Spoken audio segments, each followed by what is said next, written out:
Latest எபிசோடுகளை விளம்பரங்களே இல்லாமல் காணுங்கள்.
ஐயோ, என்னால நம்பவே முடியல.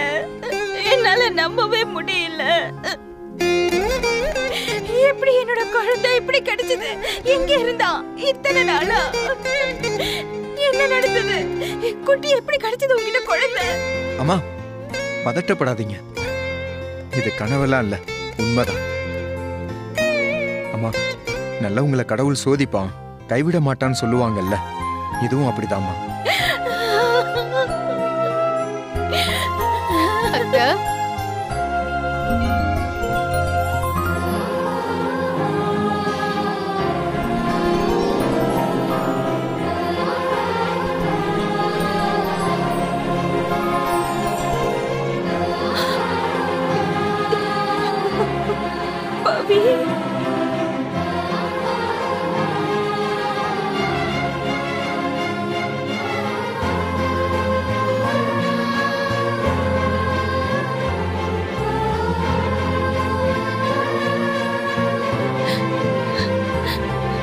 பவி, அத்தை, பவி, சாரி சாரி அத்தை, என்ன மன்னிச்சிருங்க அத்தை.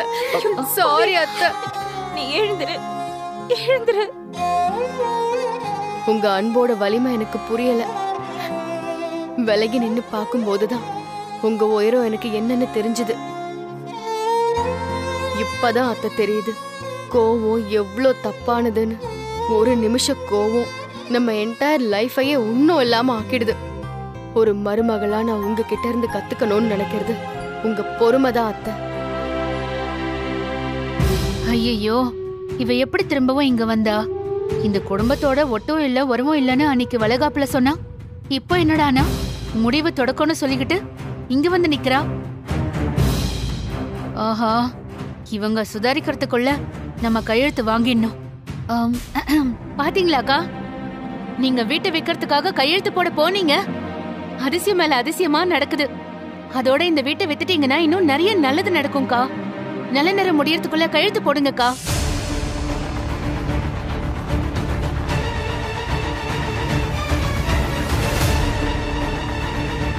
அத்தை, எதுக்கு வீட்டை விக்கிறீங்க? பவி, என்ன என்ன இப்படி கேட்டுட்ட? குழந்தைக்கு வந்த ஆபத்துல இருந்து நீ பிரிஞ்சு போன வரைக்கும் எல்லாமே இந்த வீட்ல இருந்து நடந்ததுனால தானே. அதனாலதான் அபசகுணம் பிடிச்ச இந்த வீட்டை வித்துட்டு ஊரோட போய் செட்டில் ஆயிலான்னு லக்ஷ்மி அக்கா முடிவு பண்ணிருக்காங்க. என்ன பேசுறீங்க பிரதீபா நீங்க? இந்த வீடு எங்களுக்கு சென்டிமெண்டா இல்லையா? யார் சொன்னா உங்களுக்கு? இந்த வீட்ல எங்களுக்கு எவ்வளவு அழகான மெமரிஸ் இருக்கு தெரியுமா?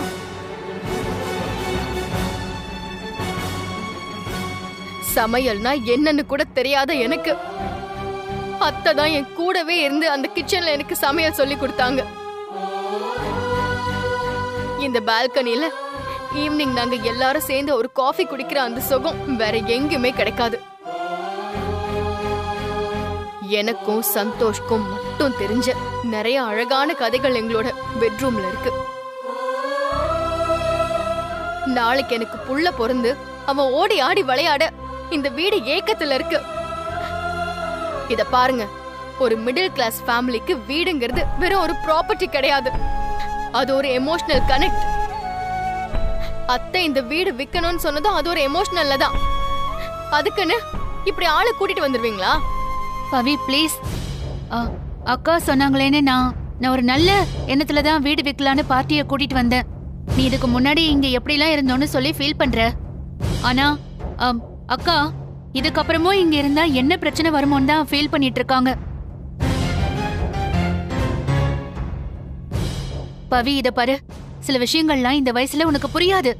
நாளைக்கே ஏதாவது தப்பு நடந்துச்சுன்னா அதுக்கப்புறம் ஐயோ அம்மான்னு கத்து எந்த பிரயோஜனமும் இல்ல.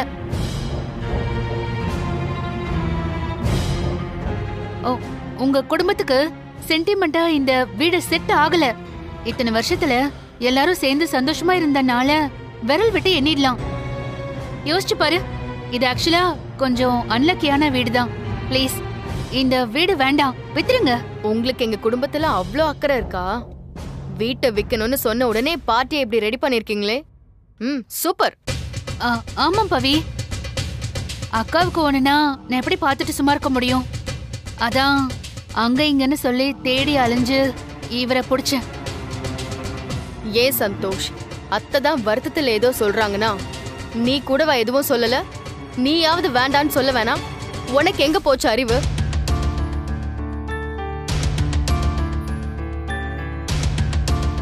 சார், எங்களுக்கு இந்த வீடு விக்கிறதுல விருப்பம் இல்ல, நீங்க கிளம்பலாம். ஏய் ப்ளீஸ், நான் இவரை அரேஞ்ச் பண்ணி கூட்டிட்டு வரதுக்குள்ள எவ்வளவு கஷ்டப்பட்டேன்னு தெரியுமா? இதை விட ஒரு நல்ல பையர் அதுவும் இந்த காலத்துல கிடைக்கிறதுலாம் ரொம்ப கஷ்டம் Pavi. Please think twice. Oh அப்படியா? சரி ஓகே, அப்போ ஒண்ணு பண்ணலாம், உங்க வீட்டை வித்துடலாம். என்ன சொல்றீங்க?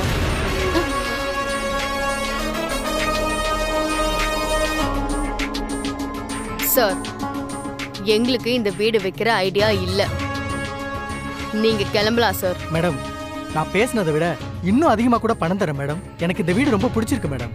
Please madam. எங்களுக்கு வீடு விற்க வேண்டாம் சார், நீங்க கிளம்புங்க. நீங்க கிளம்புங்க.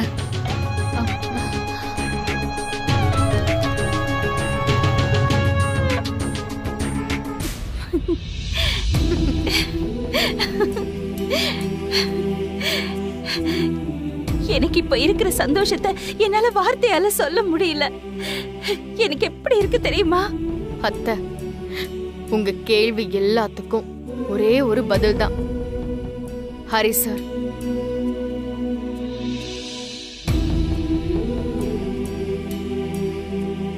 ஆமா அத்தை, தண்ணியில விழுந்த குழந்தை அதிர்ஷ்டவசமா அங்கிருந்த தெர்மாகோல் பாக்ஸ்ல விழுந்து உயிர் பொழைச்சு வந்திருக்கான்.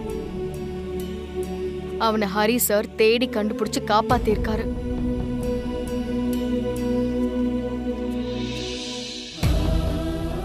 ஆமாம்மா.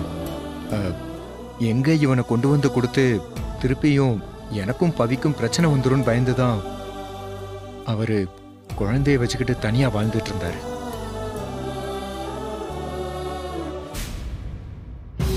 ஓஹோ, இது எல்லாத்துக்கும் அந்த ஹரிதான் காரணமா? கடவுள் ஹரிகிருஷ்ணன் கூட இத்தனை அவதாரம் எடுத்திருக்க மாட்டாரு. இந்த ஆளு அநியாயத்துக்கு இந்த குடும்பத்துக்காக கஷ்டப்படுறானே. ச்சே. ஆமா அத்தை, உண்மை தெரிஞ்சு நான் கோவமா போயிட்டேன்னதும் அவர் தலைமறைவா இருந்து என்ன பார்த்தாரு. எவ்வளவோ எடுத்து சொன்னாரு. ஆனா நான் தான் கேட்கல. கடைசியா குழந்தை இருக்கிற உண்மையை சொல்லி குழந்தைய என்கிட்ட கொடுத்து சென்டிமெண்ட்டை ஆஃப் பண்ணிட்டாரு. அம்மா, இது எல்லாமே உங்களுக்காக தாமா ஹரி சார் செஞ்சிருக்காரு. ஒருத்தர் தனக்கு பிடிச்சவங்களுக்காக இவ்வளவு செய்ய முடியுமா? இப்படியெல்லாம் கூட கஷ்டப்பட முடியுமான்னு என்னால் கூட நம்ப முடியலம்மா. அம்மா ப்ளீஸ்மா, அவர் மட்டும் தனியா விடக்கூடாதும்மா. ஆமா அத்தை, ஹரி சார் நம்ம குடும்பத்துல இருந்த ஒருத்தர்.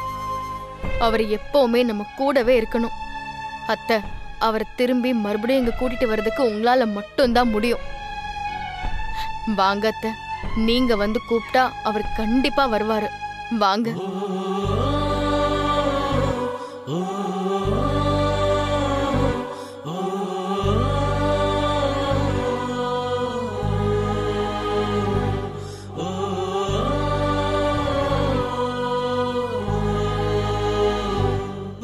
என்னோட வாழ்க்கையை நான் இழந்துட்டேன்னு நினைச்சேன். என்னோட குழந்தைய எனக்கு திரும்ப கொண்டு வந்து கொடுத்துட்டாரு. அவருக்குன்னு ஒரு வாழ்க்கையை அவர் அமைச்சுக்கிட்டாரு. இனி அதுக்குள்ள போறது நாகரிகம் இல்ல, அதுல எனக்கு விருப்பமும் இல்ல. எப்பவுமே நீங்க தான் என்னோட உலகம். நான் உங்க 2 பேரையும் சுத்தி தான் இருக்கணும்னு ஆசைப்படுறேன்.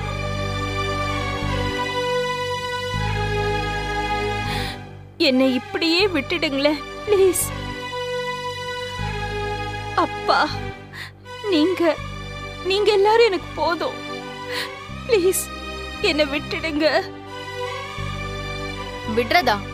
அது எப்படி அத்தை விட முடியும்? நம்ம போனோம் அத்தை. நான் போனப்போ நீங்க என்ன அப்படியா விட்டீங்க? அத்தை, உங்க 2 பேருக்குள்ள இருக்கிறது ஒரு மிஸ் அண்டர்ஸ்டாண்டிங் தான். நீங்க பேசினாலே அது கிளியர் ஆயிடும். நீங்க ஃபர்ஸ்ட் அவரை மீட் பண்ணணும் அத்தை. ரொம்ப அடம் பிடிக்காம எங்க கூட கொஞ்சம் வாங்க அத்தை. அம்மா சொல்லுடா. ப்ளீஸ்மா, நான் சொல்றத கேளுங்கம்மா. வாங்கம்மா. அம்மா, இதெல்லாம் சரி வராது. வா, கூட்டு போலாம். அத்தை வாங்க. அத்தை சொன்னா கேளுங்க, வாங்க.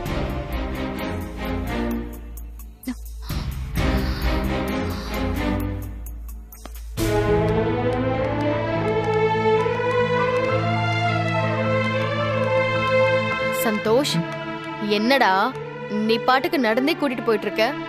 எப்படி ஹரி சார் வீடு வரைக்கும் எப்படி நடந்து போக போறோமா? சாரி பவி. அம்மா அக்செப்ட் பண்ண சந்தோஷத்துல எனக்கு ஒண்ணுமே புரியல. இரு, நான் கேப் புக் பண்றேன். கொஞ்சம் இரு. பாத்தீங்களா அத்தை, உங்க புள்ளைய நீங்க வரேன்னு சொன்னதும் புள்ளத்தாச்சு பொண்ணுங்கிறதே மறந்துட்டு என்ன நடக்க வச்சு அழைச்சிட்டு போறாராம். பவி, என்ன இது? இத பாரு, வண்டி புக் ஆயிடுச்சு. இன்னும் ஒரு 7 மினிட்ஸ்ல வந்துரும். நீ வேணா அங்க போய் உட்கார. அதெல்லாம் ஒண்ணும் இல்ல, நான் நிக்கிறேன். எனக்கு இப்போ ஹரி சார அத்தை ரொம்ப நாள் கழிச்சு மீட் பண்ண போறாங்க. அந்த மொமெண்ட் எப்படி இருக்கும்னு ஒரே கியூரியாசிட்டியா இருக்குடா.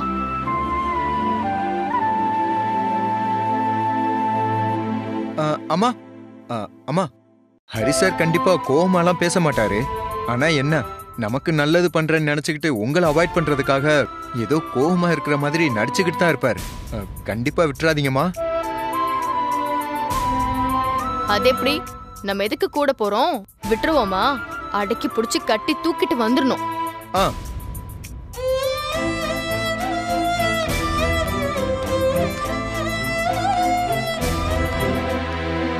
தாத்தா, தாத்தாவே அழைச்சிட்டு போவோம். எங்க எல்லாரும் கிளம்பிட்டீங்க? தாத்தா, ஹரி சார போய் கூட்டிட்டு வர போறோம். நீங்களும் கூட வாங்க. எல்லாரும் போய் கூப்பிட்டோம்னா அவர் எப்படி வர முடியாதுன்னு சொல்லுவாரு. நாம போய் கூப்பிட்டாலும் அவன் வரமாட்டான்.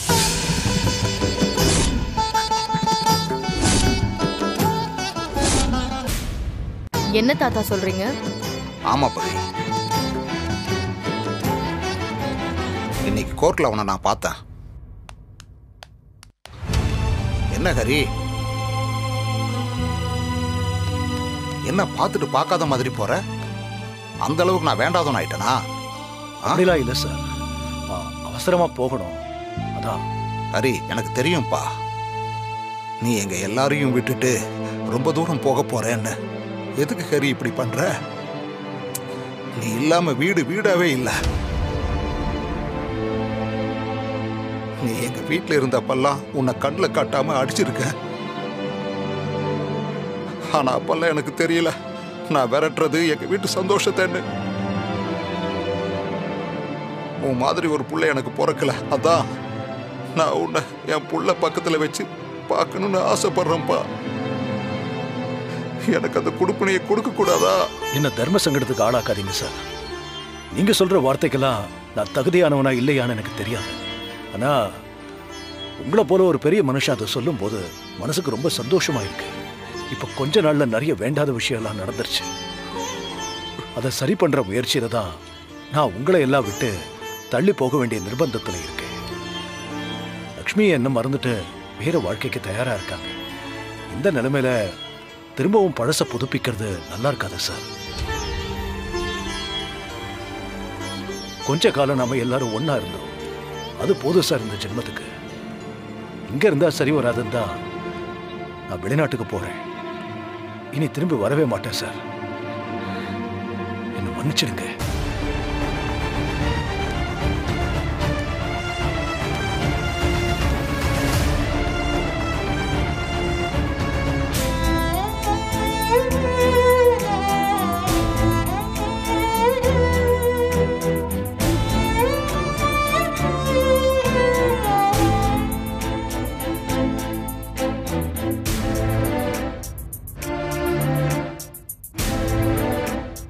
சாது மிரண்டா காடு கொள்ளாதுன்னு சொல்லுவாங்க. அத ஹரி இன்னைக்கு பேசும்போது தான் பார்த்தேன். அப்பார்ட்மெண்ட்ல இருந்த இத்தனை வருஷத்துல அவன் கோபப்பட்டு நான் பார்த்ததே இல்லை. ஆனா இன்னைக்கு அவன் பேசும்போது அவன் பேச்சுல அவ்வளவு கோபம் இருந்துச்சு. நம்ம குடும்பத்துக்கு அவன் எவ்வளவோ செஞ்சிருக்கான், எத்தனையோ கஷ்டத்தை அனுபவிச்சிருக்கான். அப்பெல்லாம் நாம ஒருத்தர் மாத்தி ஒருத்தர் அவனை மதிக்காம அவமானப்படுத்தியிருக்கோம். இன்னைக்கு நாம மொத்தமா அவனை கூப்பிடுறோம். ஆனா அவன் நம்மளை விட்டு ரொம்ப தூரமா போறான். என்ன மன்னிச்சிடு லட்சுமி. எங்க எல்லாரோட தேவையும் நீ சொல்லாமையே புரிஞ்சுக்கிட்டு அதை நிறைவேற்றியிருக்க. உனக்குன்னு நீ எதையும் ஆசைப்பட்டதில்லை. ஹரி உன் வாழ்க்கையில் இருந்தா நீ சந்தோஷமா இருப்பேன்னு நாங்க எல்லாரும் நம்பணும். ஆனா அதுவும் நடக்காம போயிடுச்சு. அவன் வெளிநாடு போய் செட்டில் ஆக போறானா. அவன் இங்கிருந்தாலாவது அடிக்கடி போய் அவன் மனசை மாத்த முயற்சி பண்ணலாம். ஆனா இனிமே எப்படின்னு தான் தெரியல. தாத்தா, இப்ப என்ன ஆச்சுன்னு நீங்க எப்படி நெகட்டிவா பேசிட்டு இருக்கீங்க? இந்த உலகத்தை விட்டே போயிட்டான்னு நினைச்ச இந்த குழந்தை இத பாருங்க உயிரோட இருக்கான். இவர் என்ன ஆஃப்டர் ஆல் வெளியூர் போறேன்னு சொல்லிருக்காரு, அதானே? இது எதையும் நம்ம முடிவு பண்ணல தாத்தா, நமக்கு மேல ஒருத்தன் தான் முடிவு பண்றான். பனித்துளியை விட பரிசுத்தமானவங்க என் அத்தை. கனவுல கூட யாருக்கும் துரோகம் நினைக்காதவங்க. அவங்க வாழ்க்கையில நல்லது நடக்காம வேற யாருக்கு நடக்கும்? சந்தோஷ், வா நம்ம இப்பவே போலாம். நம்ம போய் அவரை கூட்டிட்டு வந்துடலாம். வேண்டாம் பவி,